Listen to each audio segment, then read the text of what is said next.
তাই কালকে মিছিল হবে, গ্যাস নাই, রান্না নাই, গ্যাস নাই, খাবার নাই, সেই জন্য হাড়ি, কড়াই, বাটি, ঘটি, হাতা, খুন্তি দিয়ে প্রতিবাদ মিছিল হবে কাল আন্তর্জাতিক মহিলা দিবসে। প্রয়োজনে কালো শাড়ি পরুন। লয়াররা কালোটা কেন পরে জানেন? বিচারের জন্য।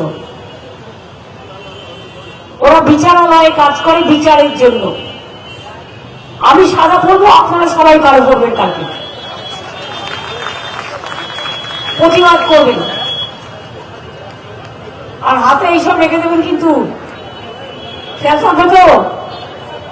মিছিল টিচিল করে মেয়েরা যখন এখানে আসবেন, তারাও হাড়ি, কড়াই, বাটি, ঘটি যা আছে বাড়িতে নিয়ে আসবেন। গ্যাসের ওভেনও পারলে কেউ নিয়ে আসবেন।